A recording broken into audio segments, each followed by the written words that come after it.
Hi hello வணக்கம். இது உங்கள் சிவி ஒன்று சொல்லாரும் எப்படி இருக்கீங்க? இனி பார்த்தீங்கன்னா தரமான சம்பவம். அதாவது விஜய் சேதுபதி அவர்கள் எபிசோட் சூப்பராக போச்சு.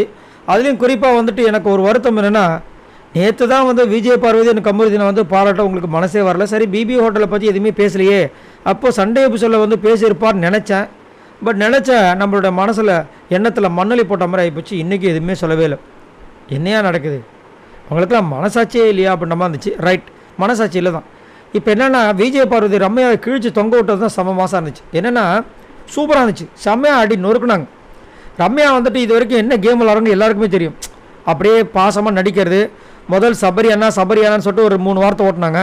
லாஸ்ட்டாக பார்த்தீங்கன்னா சாண்ட்ராக்கா பிரஜனான்னு சொல்லிட்டு ஒரு வாரத்தை ஓட்டி இப்போ 5வது வாரத்துக்கு வந்துட்டாங்க. சரிங்களா? அப்போது நம்ம சூப்பராக விஜய் சேதுபதி வந்து ஒரு டாஸ்க் ஒன்று கொடுத்தாரு. என்னென்னா, பேமெண்ட் கிடச்சா போதும், உட்காந்து சீட்டு தைக்கிறது யார் அப்படின்னும் போது நிறைய பேர் அரோராவை சொன்னாலும் விஜய் பார்வதி அழகாக ரம்யாவை சொன்னாங்க.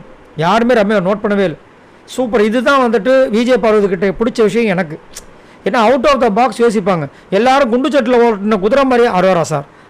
சரி, அரோராவை சொல்லியாச்சு, 3 பேர் சொல்லியாச்சு. அடுத்தது எவ்வளோ பேர் இருக்காங்க? கெமியும் சொல்லியிருக்கலாமே, யாருமே கெமியும் சொல்ல. கமருதீன் வந்து சொல்கிறாங்க. இந்த கொடுமை எங்கே போய் சொல்கிறது? ஒன்றும் சொல்கிறதுக்கு இல்லை. இப்போ ரம்யாவை என்ன சொன்னாங்கன்னா, 3 வாரம் நான் இருந்தால் போதுன்னு நான் வந்து சூப்பர் டிலக்ஸில் இருக்கும்போது அந்த விஷயத்த சொன்னாங்க. எப்பா என்னை நாமினேட் பண்ணுறாதீங்கப்பா, நான் 3 வாரம் இருக்கணும், அந்த 3 வாரம் இருந்தானா என் கடனெலாம் அடைச்சிடுவேன். ஆமாம், அவங்களது பர்சனலாக நிறைய விஷயங்கள் இருக்குது, அதை நான் மதிக்கிறேன். ஆனால் அவங்க 3 வாரம் இருந்தால் போதுன்னு சொல்லிட்டாங்க.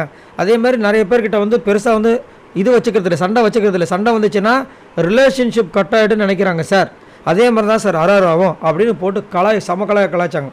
உடனே அவ்வளவுதான், பிரேக்கில் கண்ணீர் வச்சுண்டால் யார்? நம்ம ரம்யா தான்.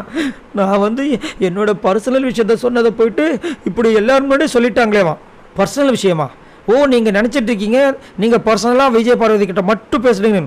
ஏமா ஒரே உலகமே பாதிச்சேம்மா, என்ன அசால்ட்டாக வந்து இவ்வளோ? ஓ, அதனால தான் நைட்டு வந்துட்டு இந்த திவாகர் வந்துட்டு ஒரு மாதிரி கேவலமாக அசிங்கமாக பேசுனீங்களே.